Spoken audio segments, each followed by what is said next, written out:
Kami dari kelompok 2 akan menjelaskan mengenai sejarah pemikiran ekonomi, yaitu teori merkantilisme. Apa sih, bagaimana dan siapa aja tokoh dari merkantilisme? Yuk simak bareng-bareng videonya biar kita bisa memahami apa saja yang kita bisa pahami dari teori merkantilisme ini. Simak ya. Sebagian menganggap merkantilisme hanya sebagai kebijakan ekonomi, terutama yang menyangkut sistem perdagangan yang dipraktikkan antara tahun 1500 hingga tahun 1750, dan bukan sebagai sebuah aliran atau mazhab dari ekonomi.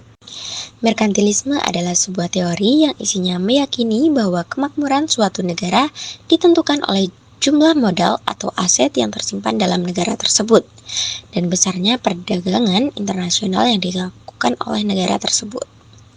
Teori ini mencakup kegiatan ekonomi nasional dengan tujuan akumulasi cadangan devisa lewat neraca perdagangan yang positif.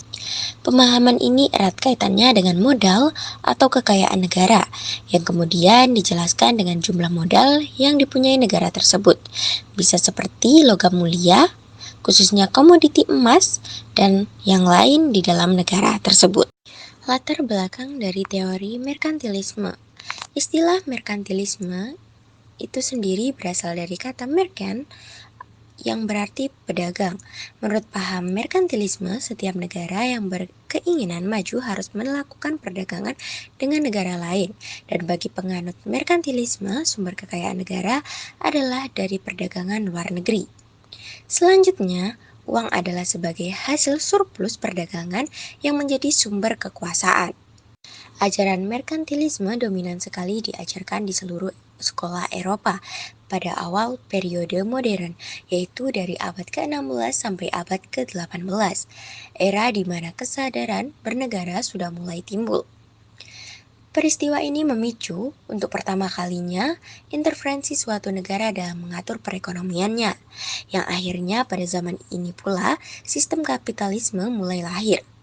Kebutuhan akan pasar yang diajarkan oleh teori merkantilisme akhirnya mendorong terjadinya banyak peperangan di kalangan negara Eropa, dan era imperialisme Eropa akhirnya dimulai. Selanjutnya kita akan membahas tentang kebijakan sistem ekonomi merkantilisme. Sumber kekayaan negara diperoleh melalui surplus perdagangan luar negeri yang diterima dalam bentuk emas dan perak, sehingga kebijakan pada saat itu ialah mendorong ekspor dan membatasi impor. Karena pada paham merkantilisme ini, apabila suatu negara menginginkan kemajuan, salah satunya melakukan perdagangan luar negeri yang bisa menambah pendapatan. Uang yang dihasilkan menjadi surplus perdagangan yang kemudian menjadi kunci sumber kekuasaan. Nah, sekarang kita akan membahas tokoh-tokoh dari teori merkantilisme. Yang pertama yaitu Jean Bodin. Jean Bodin lahir di Angers, Prancis pada tahun 1530 dan meninggal pada bulan Juni tahun 1596 di Laon. Ia seorang filsuf, politikus, dan penulis asal Prancis yang dikenal dengan karyanya dalam bidang ilmu politik dan ekonomi. Jean Bodin dapat dikatakan sebagai orang pertama yang secara sistematis menyajikan teori tentang uang dan harga. Nah, untuk tokoh yang kedua yaitu Jean-Baptiste Colbert. Jean-Baptiste Colbert lahir di Reims, Prancis pada tanggal 29 Agustus tahun 1619 dan meninggal pada tanggal 6 September tahun 1683. Colbert bukanlah seorang ekonom, melainkan seorang pejabat negara Prancis dengan posisi sebagai Menteri Kepala Ekonomi dan Keuangan dalam pemerintahan Raja Louis ke-14. Tokoh yang ketiga yaitu Thomas More. Thomas More lahir di London, Inggris pada tanggal 15 Juni tahun 1571 dan meninggal pada tanggal 21 Juli tahun 1641 di Britania Raya.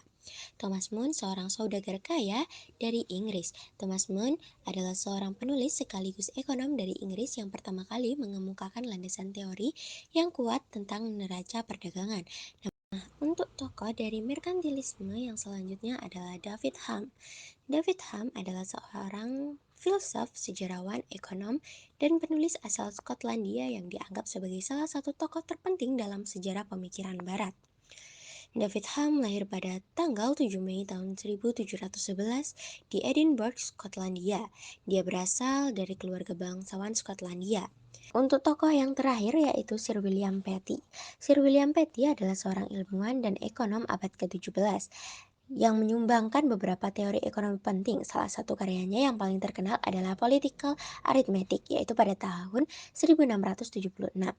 Nah, untuk dampak dari merkantilisme, yaitu yang pertama, munculnya uang sebagai alat tukar. Setelah pada masa merkantilisme yang digunakan ialah logam mulia.